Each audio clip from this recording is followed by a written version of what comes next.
Today's pocket is the double door pocket with a hidden center tuck, and I'm going to show you how I make it, what my measurements are, leaving the key for you to open the door to the hidden center tuck with a tag and a journaling spot there.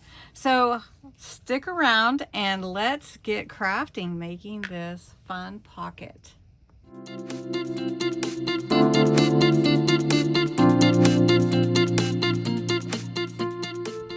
Had so much fun designing this double door pocket with a hidden center tuck.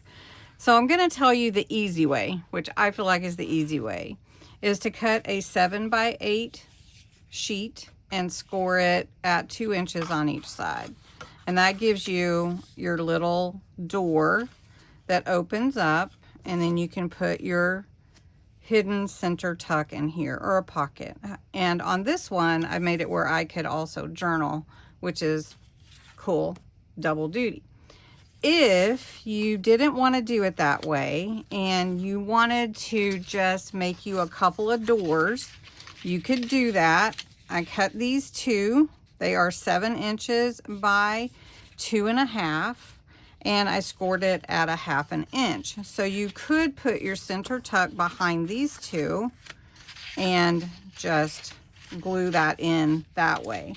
I just thought it was a little bit neater to do the scoring and fold it together, but you may want to save this paper. Maybe you do. And you'll glue that onto your page directly, whereas this one is sort of floating because you could pin it, clip it, or glue it onto your page. This piece for my pocket is 3.5 by 5.5, and I have this beautiful paper. This is all from the Delightful Stack, which is an old paper pad I had. If you know me, I basically collect them and keep them forever, by DCWV. And I don't know if you can still get it or not, but it has some real pretty colors and it kind of complements the Secrets in the Meadow. All right. So to create this, again, I scored at 2 inches on each side, and I'm going to ink all the edges, and then I marked here, which either way could be the top, it's the same, where I'm going to put in brads to close my door, if you will, my doors. So it's a kind of a gatefold card, right? Or a gatefold pocket. It's very easy to make, so I think you would like this as an addition to your journals. So I'm going to go ahead and ink all these edges. I like to call it vintageizing, especially if I'm using a brown or vintagey look. But I'm going to go ahead and finish this. Okay, so I added some inking to the inside. You won't see these panels, and I'll show you why here in a minute. I'm going to go ahead and punch out these holes, and we're going to add the brads first. That way I can cover them up on the inside. So I've got my hole punch. This is a crocodile. I love it. And I have the big one too that stands on your counter.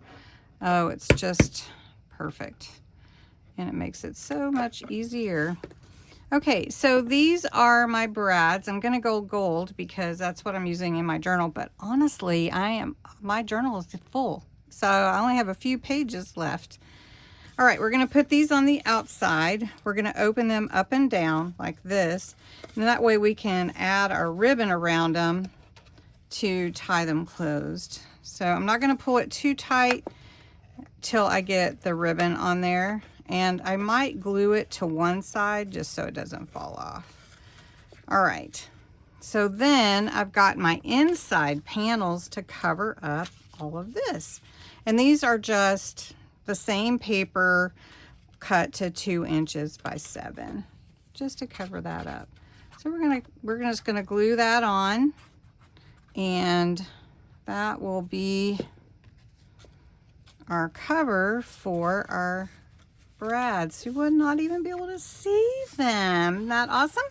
All right, I always like to do that. You don't have to do this way. There's many ways to cover that. You could even just put some washi along the edge. You could put ribbon, however you want to do it, but I wanted to do it with the panels.